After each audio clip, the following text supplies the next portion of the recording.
Hello and welcome to Life an Inside Job.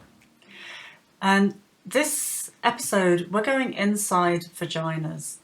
And you can already tell by the title that this is an explicit episode, right? But it's not recklessly sweary. Andrea and I use clear, descriptive language to talk about how working with the fascia of the pelvic floor, the pelvis and the vagina can create healing. And that's healing for sexual trauma, for shame, which is endemic in feminine bodies. Healing for existential issues, healing for blocked creativity, for menopause and for fertility also. Andrea is a trainer and therapist for womb massage and holistic pelvic care who works internally with feminine bodies. But this isn't sexy stuff. This is boundaried, gentle, serious, whole person healing that was created by Tammy Lynn Kent, whose book Wild Feminine is a treasure trove of information. It's a liberation. Loads of wonderful practices in there, which we talk about in this conversation. And we cover what this therapy is, what actually happens in the therapy room, what it helps, what sort of conditions it helps, who it might help, and much, much more.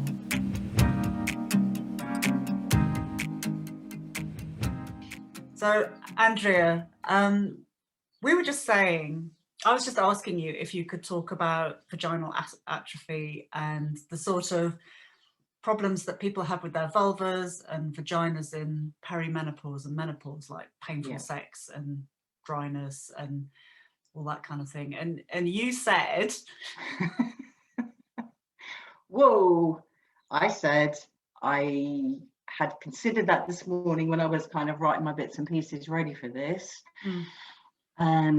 But it just seems such a large topic just to kind of cover as part of this.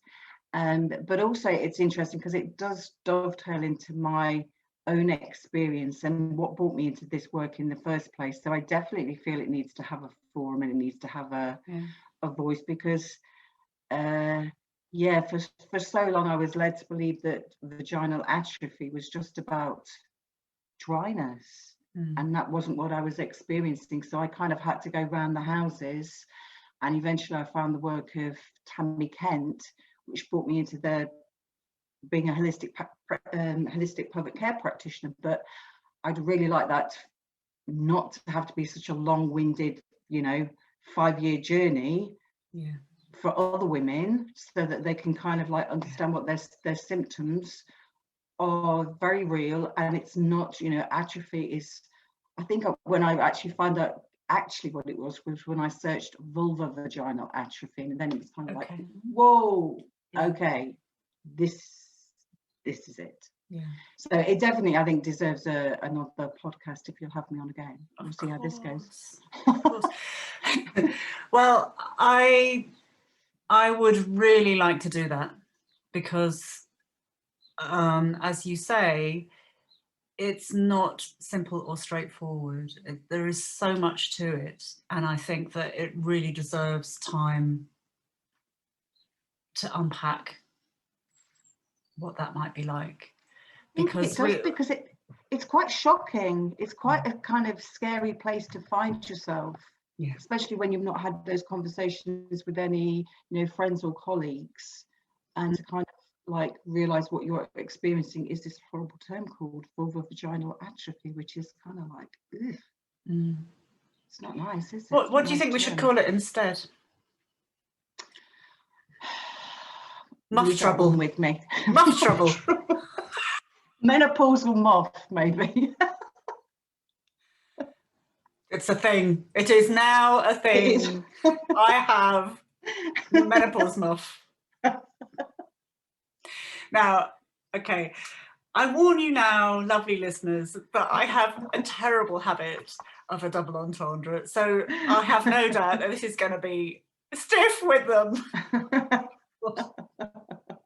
Here we go. There we go. Paching, first one. Okay, I have some tinsers which I will ting every time I come up with some terrible pun.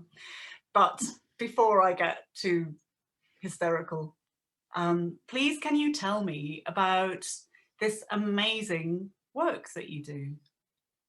Okay, so really what I wanted to talk about, because I really want to normalize this process and this work. So really what I wanted to talk about today was holistic pelvic care, which we just had a little conversation and said that's not kind of like the most sexy or interesting kind of terminology to use, but it really kind of sums up what the work is. And that's really what I wanted to share with people today, because I just think it's so important to normalize internal vaginal massage, and for us to understand how important it is for us as women to really be able to connect into our root spaces. So I've been a women fertility massage practitioner for many years. I teach it. Can we back up? Yeah. What do you mean by root space? What does that mean? Root space. So, I mean, you can see that in terms of the root chakra.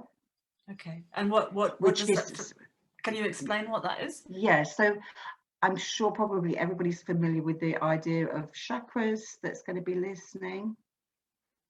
So they're energy centers, they're vortexes of energy which vibrate to certain colors. So the root chakra is interesting. It's placed, I mean, sometimes you'll see it in diagrams at the base of the spine, but it's actually based in the perineum. And the perineum is those original 8 cells. So the perineum, let's get, I'll keep asking you to clarify and clarify. The perineum is the bit of skin in between the anus and the vagina, right? Yes, absolutely. Okay. Spot on. And those are the first cells? Yes, they're the original, they house the energy signature of the original 8 cells. Okay. So it's a very powerful place. So this is where we ground our energy from. So I use the term, so my name is Root Medicine, my website is Root Medicine, and my Instagram is root_medicine, because it is very much a part of the terminology around holistic pelvic care and Tammy Kent's work. So there's the actual root chakra, but there's also the sense of the whole of the pelvic bowl. And so by the pelvic bowl, I mean the pelvic space, or the yoni, really, because they're almost interchangeable. Because for me, the yoni is way more than just the vagina. Okay. The yoni being a Sanskrit word, for me, it's the whole, it's the internal, external reproductive organs, it's the labia, it's the vulva, it's the clitoris, it's everything. So what interests me about what you're offering in your work is that it's not only about healing sexual trauma. And, you know, I think 70% of the clients I've seen, I would hazard a guess, have experienced some kind of sexual trauma. So that's nearly everyone that I've seen, and I don't think I'm unusual. So your work is addressing and healing sexual trauma, but it's also, if you're talking about these original cells, it's also about addressing our almost, it's a shaft of sunlight coming through, almost like our existence on the planet, you know, our right to be on the earth. So it's a sort of existential issues as well. Is that, do you find that to be the case? I absolutely, there is a massive connection in terms of spiritual growth and development in terms of the work that I do, because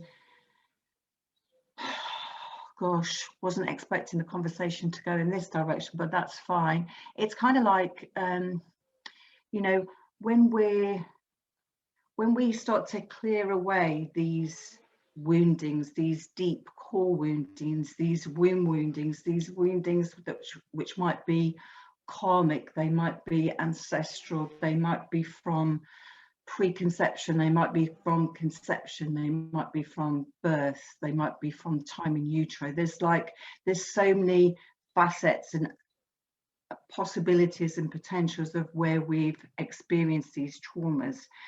But the thing is that those kind of traumas, as well as sexual traumas, emotional traumas, physical traumas, we tend to hold in the womb space and the pelvic bowl.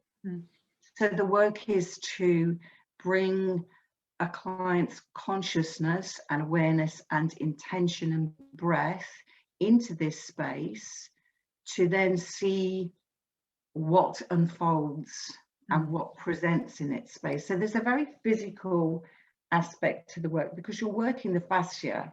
So the fascia, we know, covers all of the organs and the muscle structure. But basically the vagina is a muscular structure which is covered with fascia. So actually when you're working internally, you are able to you are able to get to spots that you can't get in any other way. So you can imagine I mean, it's such a busy area, the pelvis, isn't it? There's so many organs, there's terribly busy, darling. Full of so much going on. So, you know, lymph glands, blood vessels, nerve vessels, the organs, how the womb is connected, and the cervix is connected into the sacrum, into the ligaments, into the pelvis itself. So by working internally, you can actually start to alter the structure or the positioning of the sacrum itself. Wow. Yeah, because if you think about it, you know, I had someone actually the other day, and she was sensing things, and some of this will be energetic and some of it will definitely be through the fascia, but she was feeling it right through the hips, up into the womb, up into the sacrum at the back, which we'd started the session with working the sacrum physically and energetic. So I'd start with her on her belly and we'd work the sacrum first, and then she turned over and then we did the internal work. But she could also kind of feel it right the way up to her, interestingly, her diaphragm. So we know there's like a real correlation between the diaphragm and the pelvic floor. Yeah, absolutely. Yeah. And we also know there's a massive connection between the vulva and the throat. So let's bring this back to because we're nerding out here.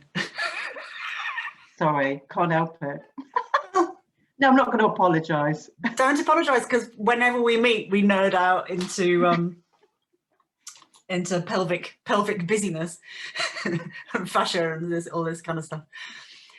But the thing is that we tend to only notice this wounding in our pelvic bowl when we want something to happen that's not happening. Like, I mean, it's as though the pelvic bowl has to scream in order for us to listen. So it's people, I'm guessing, and correct me, that people come to you when they want to conceive, or when sex is painful, or that kind of thing. But you know, that's okay. That's okay, because this is kind of like pretty cutting edge work. Even though Tammy wrote Wild Feminine 20 odd years ago as a response to what she was seeing and reading energetically in the pelvic bowl, as a response to 9/11. And this book came as a response to that and what she was seeing. But nevertheless, it still feels pretty cutting edge that you can work internally to bring people into the pelvic bowl and into their place of inner power and sovereignty. So the womb really and the pelvis is, you know, if it's not getting our attention any other way, it will start pathologizing things like it. Yeah, and in our culture, and we're both in the UK, we don't tend to like much pelvic action, you know. Yeah, a bit stiff. We're a bit stiff. A bit stiff in the we're pelvis. Stiff again. So Stiff how inside the the hell? pelvis, absolutely.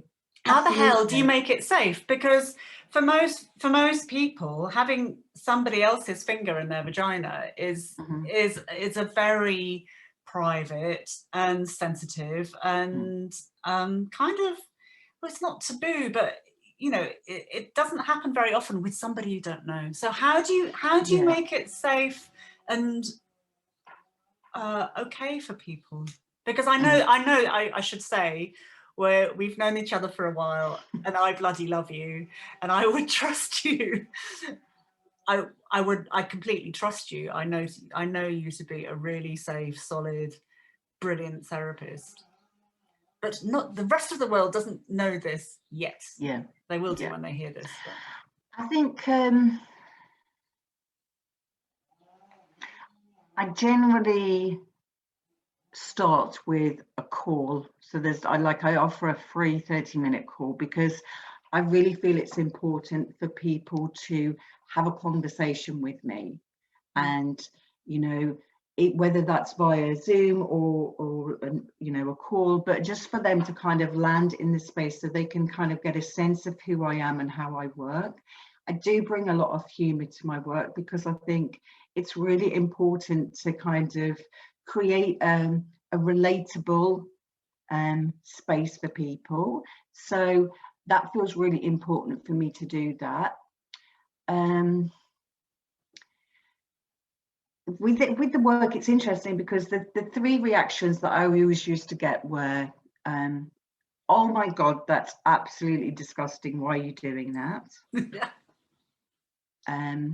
That's absolutely fucking amazing. I need that now. Or what if I get turned on? And this, I just want to be clear, this is not yoni massage. So this is not massage of the full body and the breasts. This is not about sexual awakening, although that might be part of it, but this is much more focused detail work around what is happening in the vagina. So I just kind of wanted to make that quite clear. There is a very distinct delineation between yoni massage and holistic pelvic care. This is much more of a therapeutic setting. I suppose, you know, one of the big things that I like to make quite clear is that there is no agenda. And actually, for a woman to be touched with no agenda is quite a big thing. And that can feel quite scary. So my big thing is to wait for a body yes. So say, for example, I've got a client who arrives and they're kind of like, yes, I need to do this. But I can very clearly see and sense they're pushing through their own body yes. And so it's almost kind of like, I need to do this, but we need to kind of, in those instances, we need to kind of take a bit of a step back. So how would somebody, can you say a bit about body yes? How would somebody know if they're not in touch with their pelvis and it's a bit numb and they want some work to their pelvic floor, but you feel the no? How can they feel a yes? How can we tell? I would probably begin by doing some clearing work energetically to see if I can kind of shift. So if it's kind of like sitting in the field, in their energy field, if you like, sometimes I can shift that. And I would literally maybe sit with my finger just touching the vulva.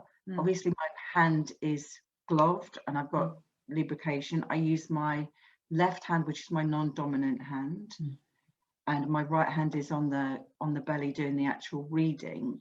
But I would just lay my finger there really gently and say, this is my touch. And I would get them to breathe as much as they could do into that space and actually actively, physically feel that touch. And my question would be, how is that feeling? And with some clients, I sense that I actually have to ask permission of them. That doesn't always happen, but I kind of, if I'm getting that their body is kind of going, no, we're not ready for this, but they're kind of still pushing forward, I'll just kind of move around that until we can get some kind of sense of what is happening for them. So there's been many sessions where I've worked with somebody and we may have done 3 sessions and we have got no further than the entrance.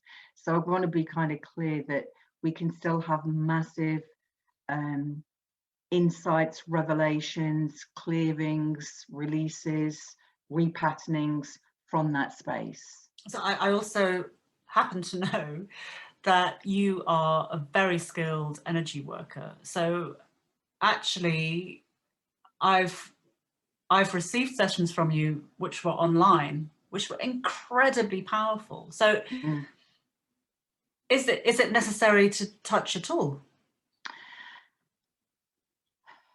I suppose the answer is kind of yes and no. I think sometimes it's nice to actually have that physical touch, and some people will definitely need that physical touch, whilst other people actually working virtually works really, really well. It works really, really well, absolutely, because it is, we're still using the same principle of getting you to bring your awareness into the pelvic bowl. And along that way, see if there's any spaces that gets blocked. So does it get blocked in the heart space? Does it get blocked in the solar plexus? They're kind of classic places for energy as you're breathing down. It kind of like you breathe down, and instead of it going kind of through, it kind of skirts around it. And so what arrives in the pelvis doesn't feel very substantial, and so then somebody's ability to be able to connect and read, because that's really what they're doing. They're reading their own pelvic bowl. So that's the case. You'll read it. I'm facilitating it, so I might kind of say, what's this about? What's this about? How does that look for you? And what do you need to apply? Because for me, that is where a massive part of the empowerment comes, because I'm not doing it to you. I'm holding the space and I'm facilitating you to be able to see what is happening in your pelvic bowl. That's like massive. Oh, well, I have a huge kind of expansive response to that, because, well, as females, we are, well, as humans in general, but particularly in female health, and especially in female pelvic health, the level of pathologizing and hierarchical judgment and shaming is off the scale, and abuse is off the scale. So to hear you say that you're holding space for people to contact their own meaning and understanding is just fantastic. It is. It's a real game changer. And the thing that keeps I have some people who've been skirting around coming to see me literally for years. They kind of like dip in and dip out and dip in, and because it just kind of like the offer is kind of like so open. It's kind of like scary as shit. What's she gonna find there? Oh my God, who's she gonna find there? Who have I got lurking around there? So we definitely can. We've had moms, dads, grandmas, past lovers, all sorts of bits and pieces, where really all we should be holding in that space is our creative projects, maybe our children if they're young, maybe our partner if our partner is kind of like going through a crisis or is in real need, and we can kind of like, we can hold that space for them. But really, that's it. There should be nobody else lurking around in there. This is really interesting. So why are why would a partner or creativity or any of that stuff sit in our pelvic bowl? What are they doing in there? Why is that okay? I mean, why not in the heart or in the solar plexus or in the mind or Because in there's the going to be, hands? there must Why be a there? sense. Why? I mean, I don't know because I don't look. What makes a pelvic bowl so bloody important? That's what I want to know. Well, I don't lurk around in other people, so I can only kind of hazard a guess. Yeah, but there's going to be a sense of comfort. There's going to be a sense of mothering. But there's also for some people who are lurking around there's just the energy pattern. Some people, and I think this is kind of like of the narcissistic, abusive kind of relationships, that they actually still need to keep an energetic connection with you, so it's open. So that will be that sense of that person that you went out with like 5 years ago. He popped into my head as soon as bloody hell, he's still there. You can never quite. Yeah. You know, they kind of pop in all the time, and you're like, why is that happening? You know, we split up, and it can be that there's like an open energy line of connection. And some people might go, well, that's, you know, cordings, just chop the cordings with a knife, and it's like, well, you know, yes, we can clear those cordings, but when it's in turn, I think that just requires it's requiring us to be more meaningful. So there is chopping the cord. Yeah. So that's an energetic practice, right? Yeah. Okay. And whilst I think that is useful, if we actually kind of engage with that, there's far more value to it, because then you start to think, okay, why have I kept this connection open? Did I actually receive anything from having this open highway of connection with this person? So there's so rather than just kind of cutting out the symptom, it's kind of, okay, let's explore what is doing there, or they are doing there, and what are they getting from it, and what are you getting from it? Because there will always be, you're getting something from it in some, albeit dysfunctional way. So it's an invitation to kind of see what's there. But I would say that the number one reason for people, because you need a vagina, this is not just women's work, this is for people who have a vagina, shame, I would say, is the biggest bogey, not boogie, no, boogie, because that'd be moving the hips, wouldn't it? Bogey, that's like the bogey in the woods, is kind of like shame. And that is like, you know, that is the main thing that we want to be acknowledging and saying, you know, that's kind of like, that's universal, because we're shamed of our feminine bodies from the get-go, in terms of, you know, from menarche right the way through to menopause, aren't we? You know, there's something shameful about a feminine sexual body. It's dirty, it's this, it's that, you know, all of those probably conversations you've had with your other lovely podcasters over the last few months. But shame is the bit that kind of locks it in. Locks it in the dark, doesn't it? Shame. Yes. It's unmentionable. And keeps separation and fear. And, you know, when you talk about the sort of spiritual connection of the work, this for me is about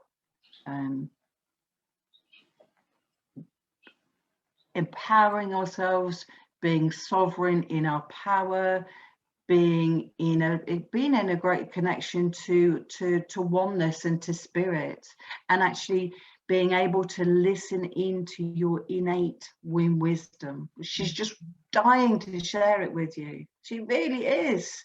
And so she'll give you, like, you know, pain or endometriosis or fertility. She's just kind of like, what? You know, she's really calling. So for somebody who is, for all the people listening to this, who recognize that they have some shame attached to their pelvis, to their vagina, to their vulva, to their sexuality. Mm-hmm. What would you recommend that they can do for themselves? I think my hand on heart, I would say my first go-to point would be the book Wild Feminine by Tammy. Okay. And Tammy Kent, who I trained with. So Wild Feminine is the book. Holistic Pelvic Care is the therapy from that book, that has been born from that book.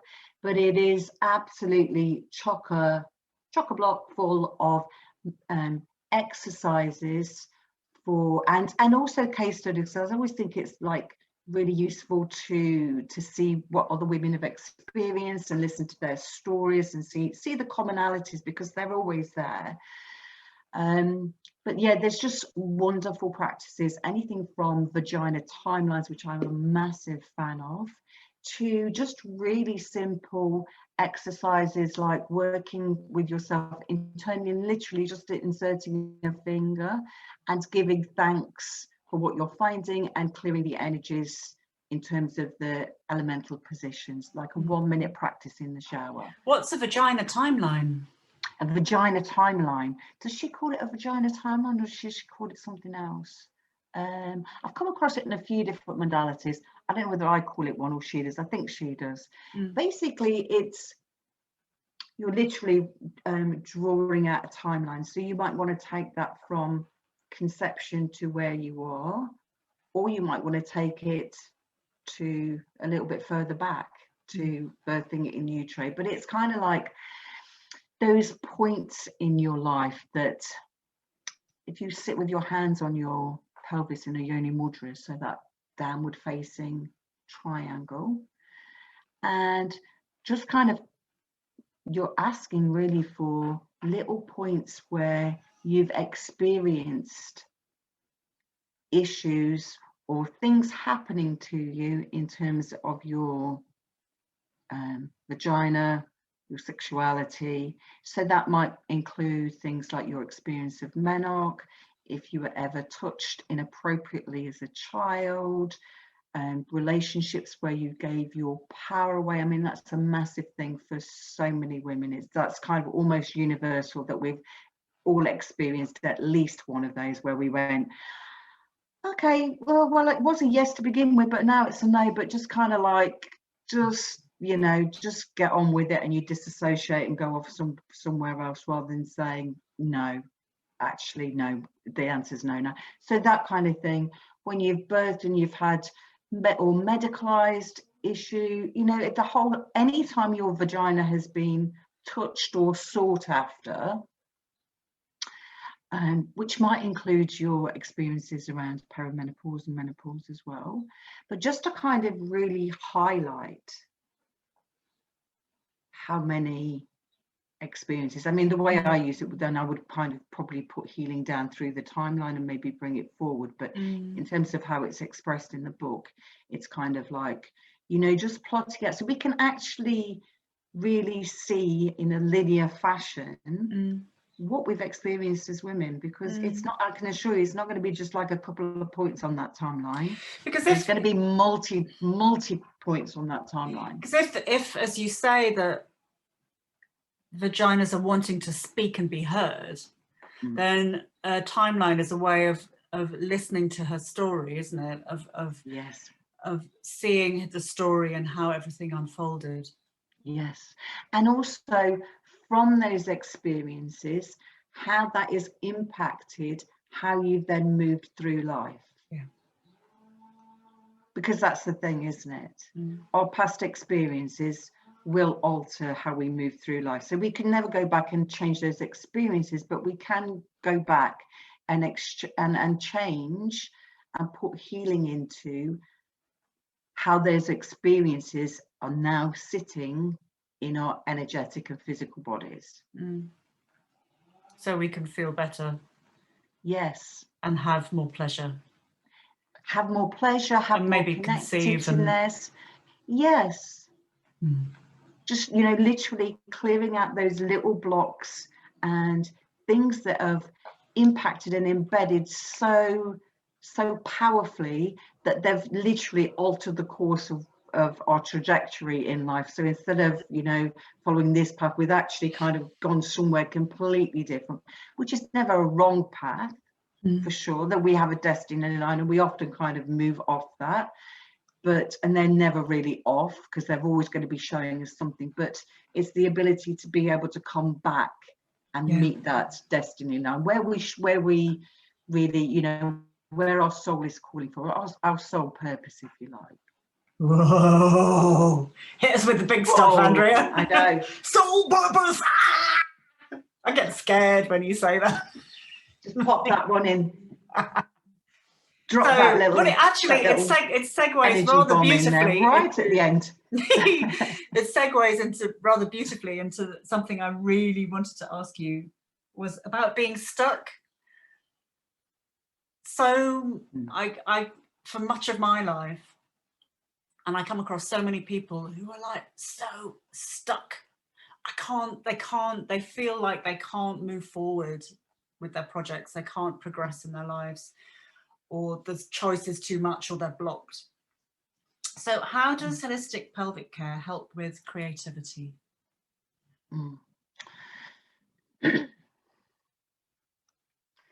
I feel that, I mean, and some people will just come to me and say, I just feel blocked. I just feel I'm not really very connected to my creativity, you know, and that's literally, that's their reason for coming.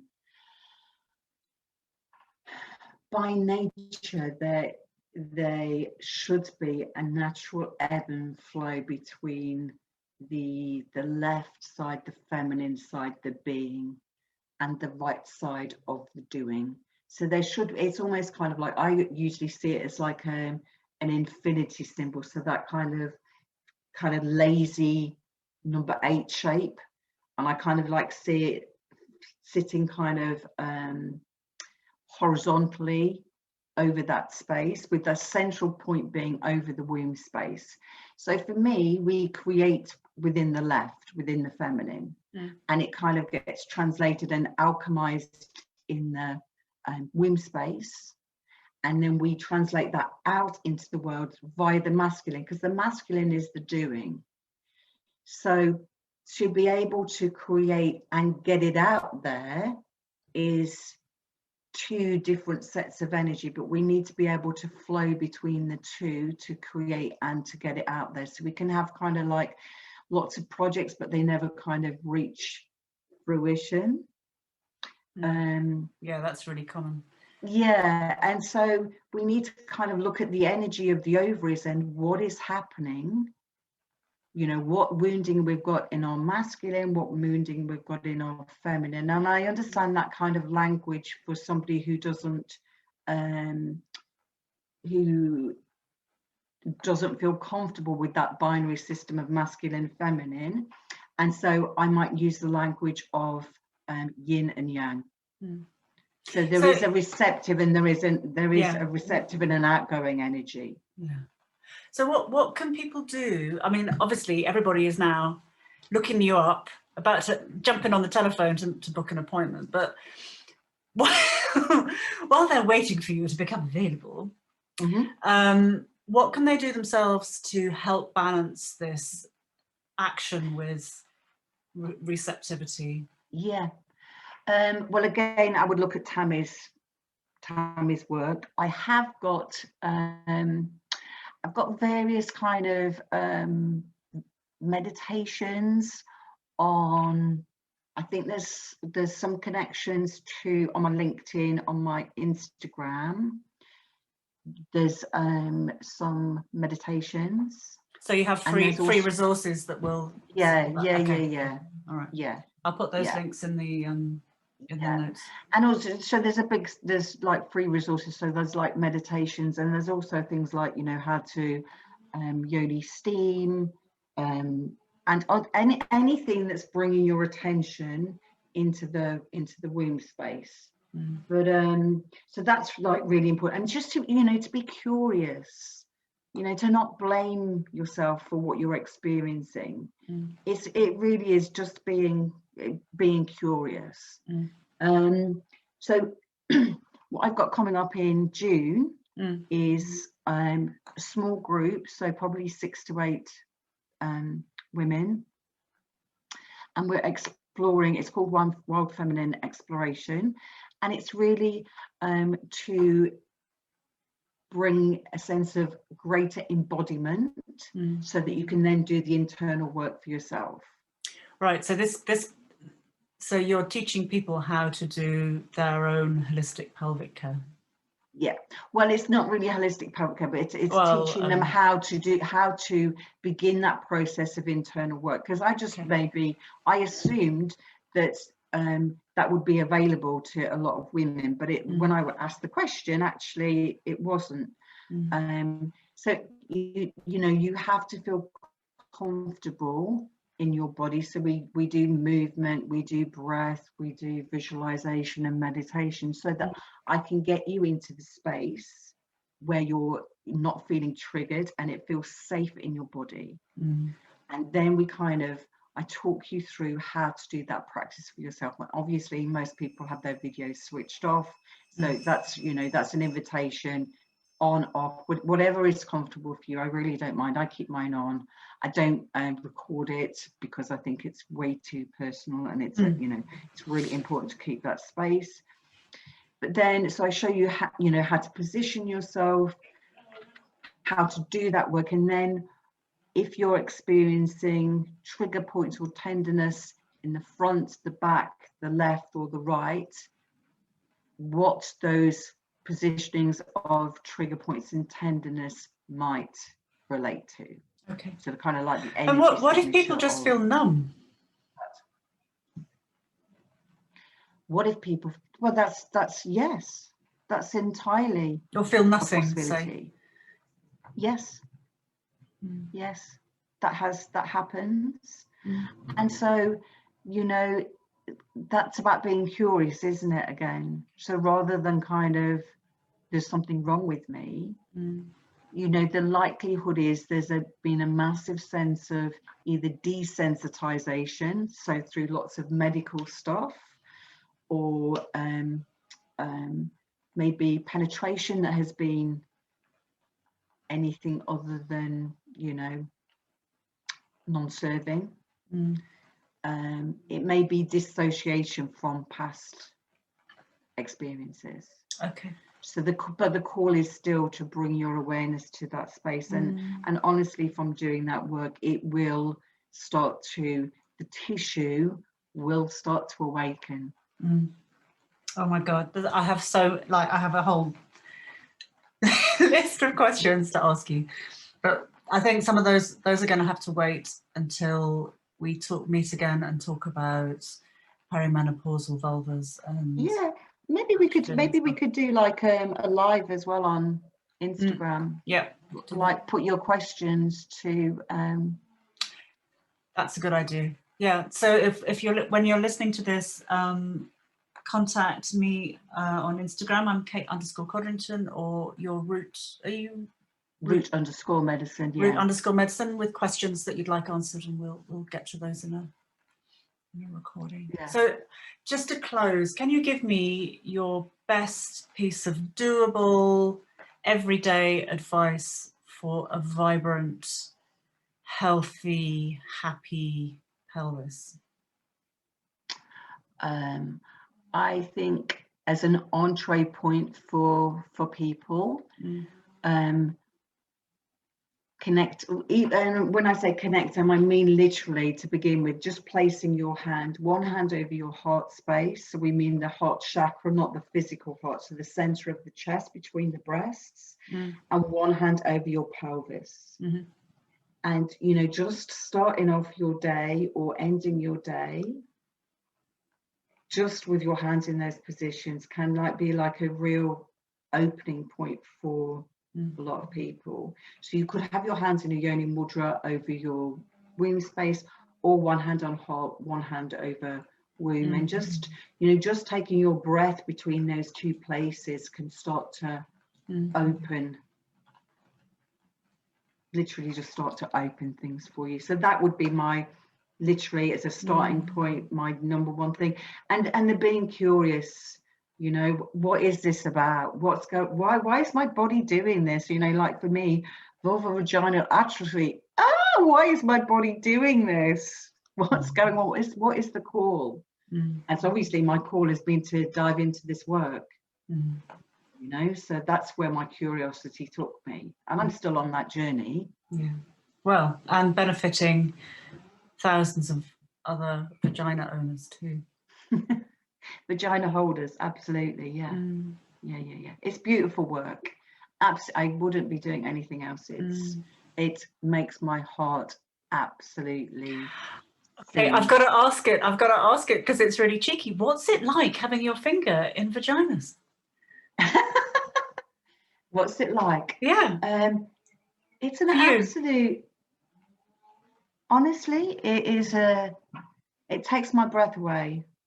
Honestly, at times, the sheer courage, the honor, the absolute honor that somebody has felt safe enough to come to see me and to do this work is fucking honor. I can't even describe it. Honestly, I could weep. Just actual tears of pleasure that it brings to me that that women are open to this. You know, it's cutting edge. It's kind of like first generational stuff. And yes, every vagina feels different. And yes, every vulva looks completely different. Because obviously I need to take a quick peek just to make sure that my finger's going where it's intended. I don't kind of sit there with like one of those kind of lamps on my head and sit there gazing between legs the whole time. I sit at the side, just needed to say that. I'm glad you covered that. Not weird in any way, shape or form. But no, it's just, you know, it is an absolute honor, you know. It really is. Thank you, Andrea.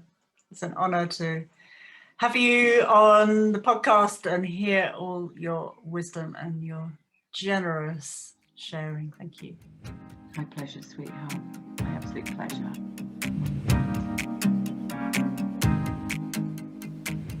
I am so looking forward to having another conversation with Andrea soon about menopausal vaginas and vaginal atrophy and all those kind of unjuicy things, which are just so interesting. If you want to find out more about Andrea's upcoming course and her work, you'll find her on Instagram at root_medicine, and her website is rootmedicine, and that's all one word, .co.uk. And you have to know, well, you could probably hear, I mean, you could absolutely hear she is an awesome therapist and a flipping brilliant human being. She's really remarkable. I'd love to hear what you think. Have you had holistic pelvic care therapy?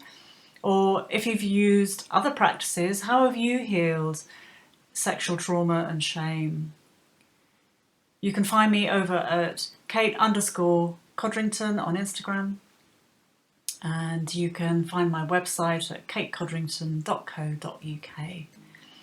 Do pop back very soon for another juicy adventure into the inside world.